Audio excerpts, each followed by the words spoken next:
Cazadores y recolectores de 1000 a 3900 a.C.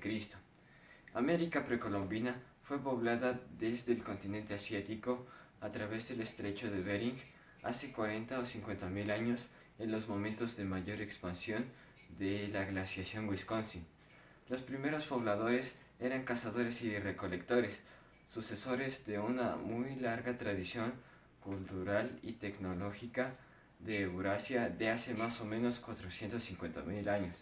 Durante esta larga época, los pobladores ya habían descubierto el fuego y la fabricación y uso de herramientas especialmente líticas. Las sociedades agrícolas incipientes de 3900 a 1300 a.C.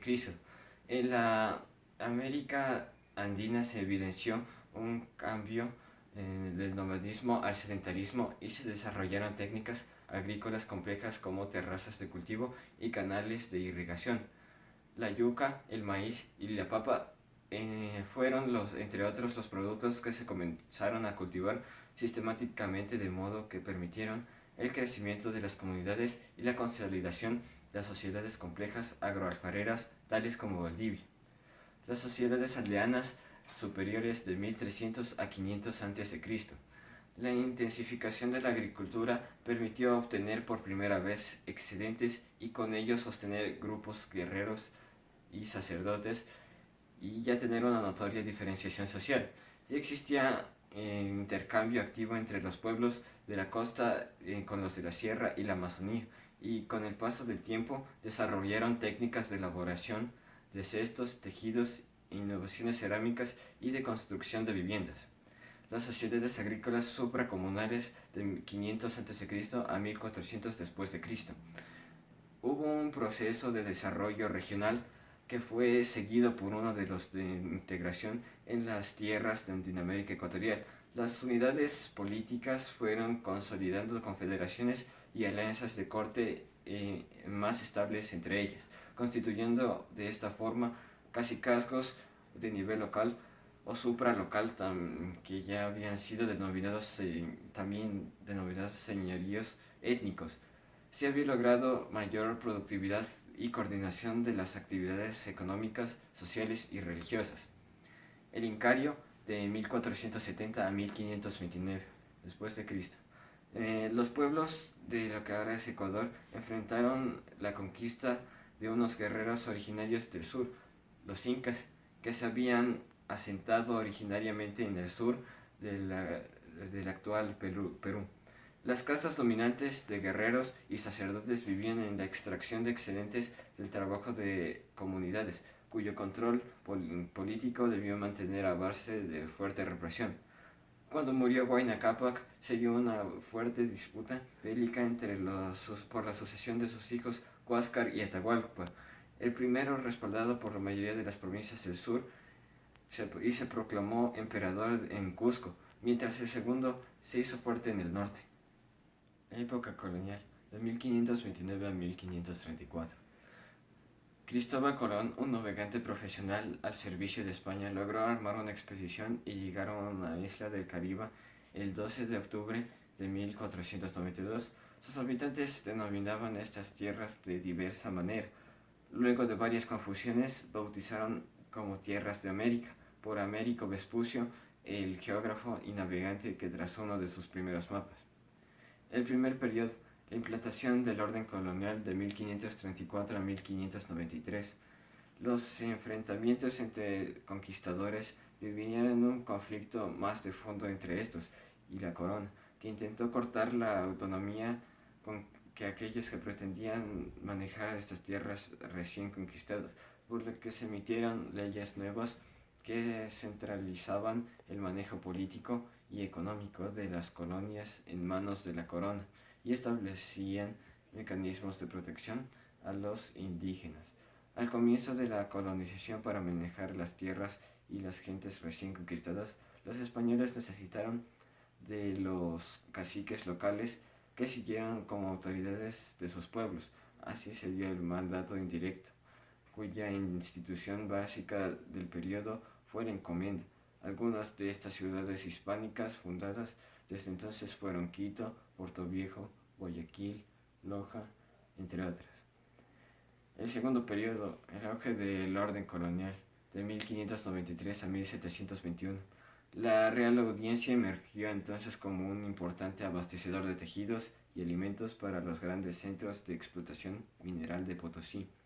La encomienda fue perdiendo importancia hasta ser suprimida y se consolidó el mecanismo básico de la organización económica, la llamada mita, que consistía en un determinado tiempo de trabajo obligatorio que los indígenas varones adultos tenían que realizar. Los mitayos trabajaban principalmente en la producción textil y la agricultura, principalmente en los llamados obrajes.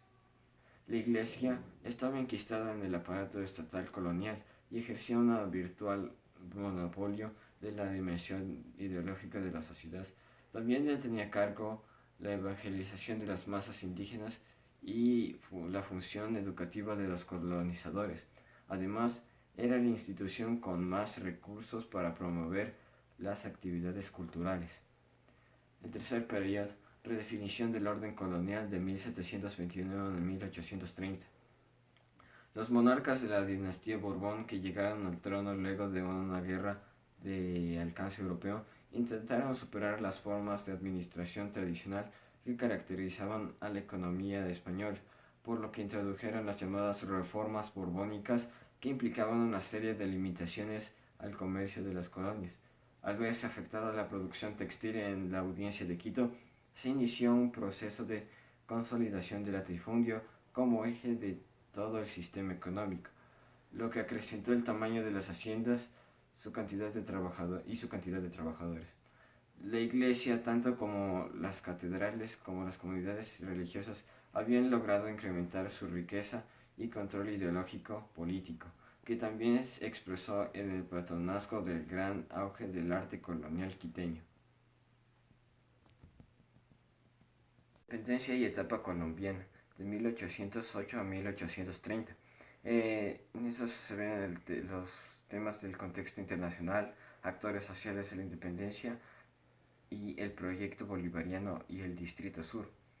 En esto se ve la independencia del primer momento, de 1809 a 1812, el segundo momento de 1812 a 1820, el tercer momento de 1820 a 1822 y la etapa colombiana de 1822 a 1830. Luego viene la época republicana, en su primer periodo, el Proyecto Nacional Criollo, de 1830 a 1895.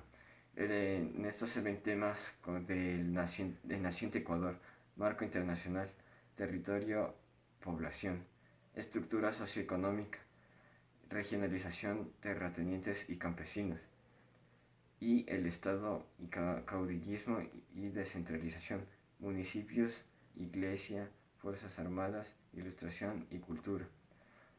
Aquí están subtemas como la fundación de la República de 1830 a 1859, consolidación del Estado oligárquico terrateniente de 1860 a 1875, el auge y la caída del Estado oligárquico terrateniente de 1875 a 1895.